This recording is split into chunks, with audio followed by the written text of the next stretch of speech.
That is so satisfying.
Yep. Okay, slow down.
Outside for once.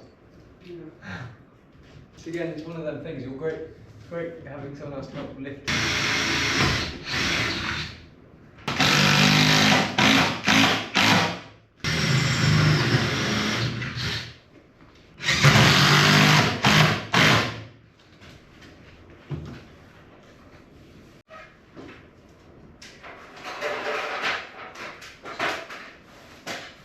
It's quite a blue handle.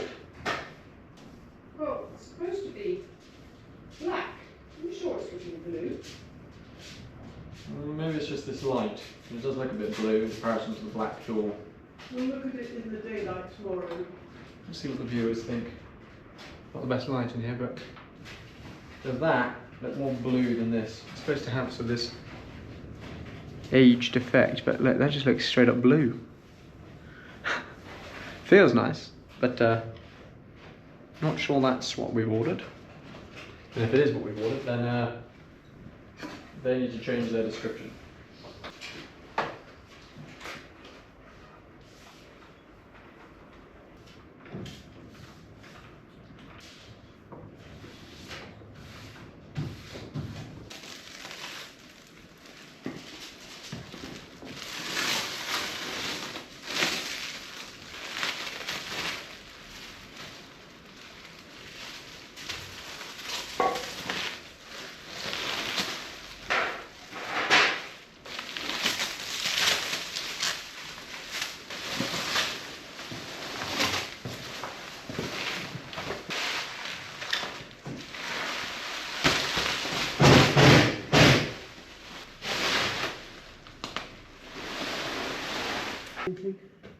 Nice.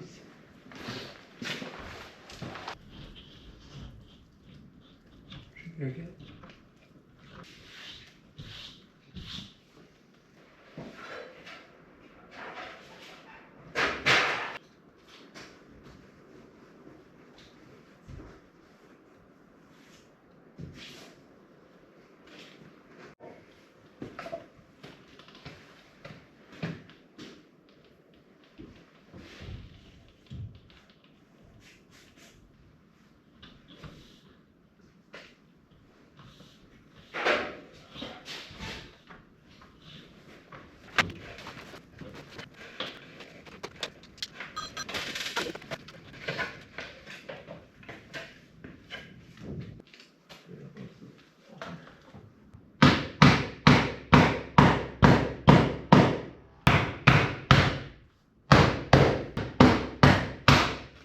Nice.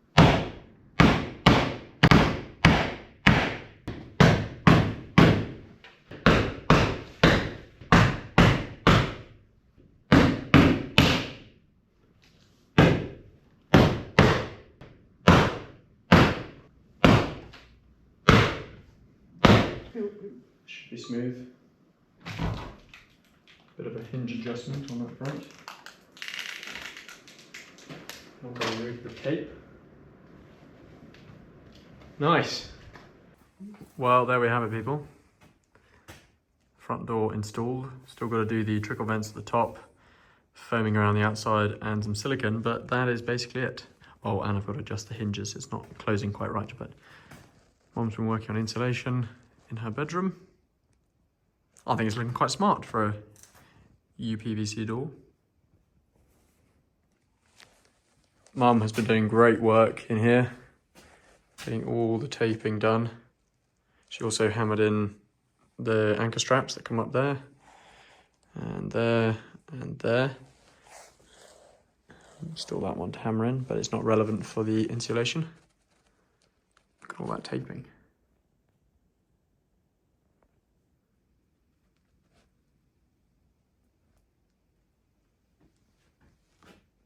I think putting in these bits of insulation up here in the ridge were the most satisfying, watching them slot into place. Morning all, managed to get the door installed last night, which you saw. I'm just going to make some quick adjustments to the hinges now so it can hang straight. And then I think I'll make some rudimentary steps so we have proper access to the house finally. Right, well, I've been having a bit of a play around with the door, but unfortunately, you can only adjust the height upwards. What it comes like pre-installed at is the lowest point the door can go. And unfortunately, the little catch here, that doesn't line up with where it hooks into. It's sort of, if the catch is that wide, rather than it coming in here, it's sort of coming in about there, which means the door is too high and the door needs to come down, but there's no option to bring it down on how you adjust the hinges.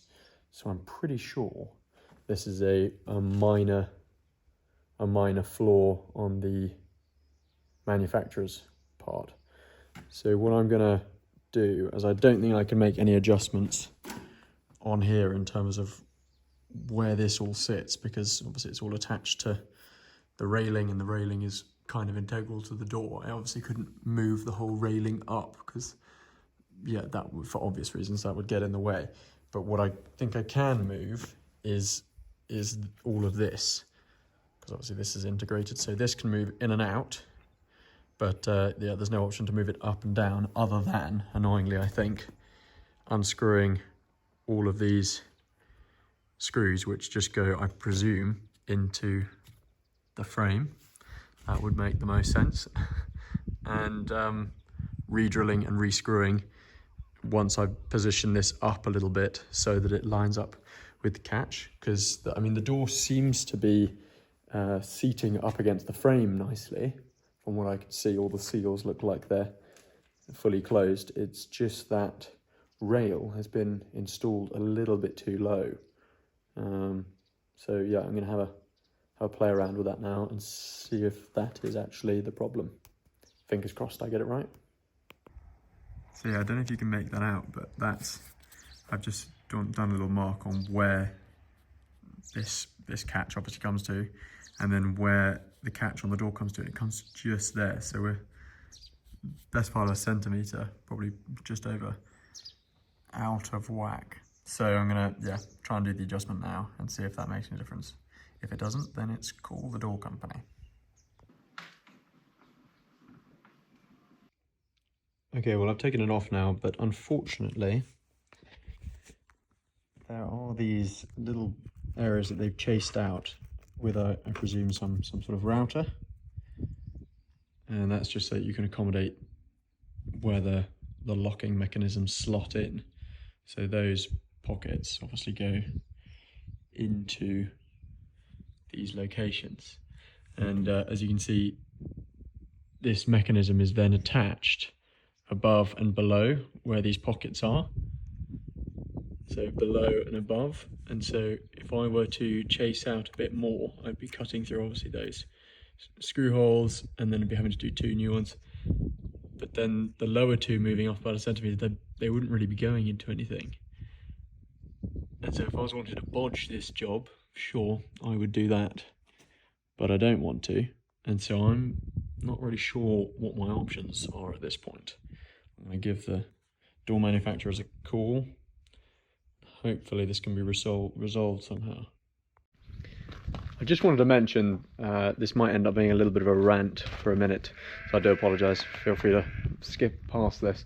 But we've chosen a relatively simple PVCU door, and it's unbelievably difficult. I don't know if I'm sure lots of other people knew about this, but I was completely unaware how tricky it is to find a door that is a reasonable price, that meets the required U values, like the heating and insulation values for a house, especially in Scotland and England, that isn't made of UPVC or glass.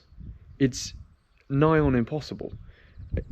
You will spend, basically as a minimum, £3,000 on a door, as pretty much a bare minimum.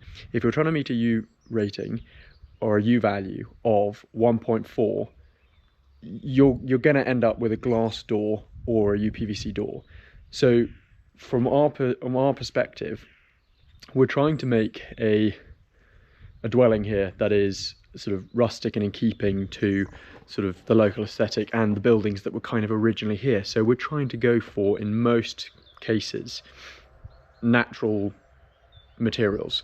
So we really wanted to have a timber door, but we didn't want to have a brand new timber door. We want to have something that looks like it's been here for a little bit, but we'll settle at a brand new timber door. But they basically don't make them, at least not if you're wanting to spend less than £6,000. It's unbelievable how much these things cost. And I'm sure, yeah, it's very difficult to manufacture these things, but it's astonishing how few options you have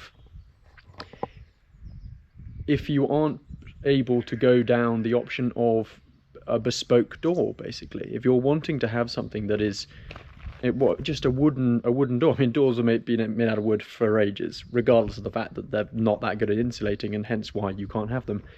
It's mental. We cannot find a door that looks reasonable. So to meet the required U values, we're going to have this door on here, and then when we get around to building the porch out of this front area, on the front here will then have a nice wooden door, because this doesn't need to be an insulated space, and hopefully that'll make the aesthetic sort of work. But it is remarkably difficult. So anyway, rant over. I'm going to start cracking on with the stairs now, and hopefully I can get that door sorted out at some point. We shall see.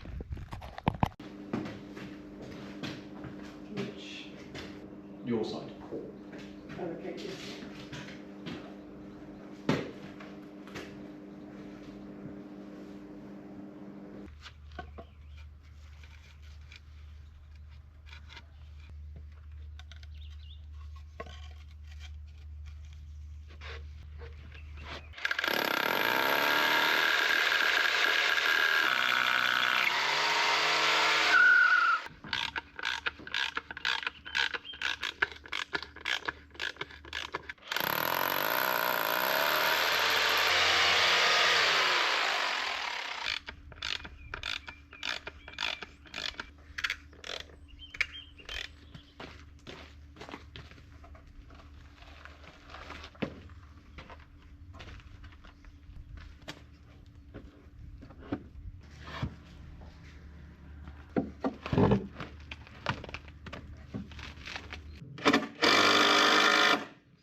Down the steps? Yeah, why not? Yeah, they're not perfect, but those are my first steps that I've ever built. I think they're alright. Sorry, I didn't really get to film much of me making it. I'm actually running out of space on my memory card, so I was trying to save it. To be honest, building steps pretty self-explanatory. That was quite satisfying. So I'm going to hop in the digger now and go and do some adjustments to the width of our track. It's slightly meandering a bit, and at a certain point the track is starting to kind of fall in towards the ditch. So whenever we get big deliveries coming up, it looks a little bit like the trucks are teetering in towards the ditch, which we obviously don't want. So I'm going to go and scrape back some of the turf on our side and maybe hopefully move the track over a little bit, but I'm just going to scrape back the turf. That'll be my first job. Right, I'm happy with that. I might end up pouring a bit of concrete or something around the base just to hold that a bit more stable, and doing some other bits in at the back there, because I've noticed that it wants to almost pivot a little bit at the back. I'm going to put my weight there. Not the end of the world, but not the best either, so I will tweak it. But yeah, happy-go-lucky. I mean, that's the easiest entry to this building that we have had since we poured the slab, basically. So for reference, these are the old steps. We've had something akin to that for really quite a while now. And those are the new steps. I probably did the slats the wrong way around. Should have done the fat one at the front. So this is, yeah, the twin wall that Hamish is going to be putting in for us at the various places that it's needed down here. I'm just going to show you roughly what I'm talking about. Hopefully you can see it. So the track isn't perfectly straight. It's not very clear, but the end bit is more or less running straight towards me now, and I'm offset from this middle bit. We own half the track, some other people own the other half, and so we're just trying to line our bit up with their bit, and in doing so we're going to come over probably the width of the bit where the tyre runs on here, the right hand tyre, probably over that width. So that is my plan. I'm going to put in a couple of posts, one up here and one down there, and I'm going to run a string line, and then I can just sort of back along the track here with the digger, and yeah, I'm just going to be pulling off the turf and the track just to level, and I'll just be for the moment dumping it in the field. And then if there's anything hard underneath this, which I seriously doubt there will be, then great. We can just sort of let it continue to compact as people drive over it, and maybe do a dusting of hardcore and then maybe some road planings over it. But if not, which is what I reckon there will be, I'm going to dig out maybe 12 inches, something like that, and then put in some crusher run, maybe a dressing of hardcore over the top, and then we'll do some road planings once that's all tamped down. But we'll leave that for ages before we put road planings on, just to let cars and vehicles come over it and squish it down as much as it's going to squish down. So yeah, I'm going to get some posts in now and get some string line on it. It's actually getting a bit dark. So maybe this will be a tomorrow job with the actual digger, but I'm going to get string line on it now and some of the stobs in.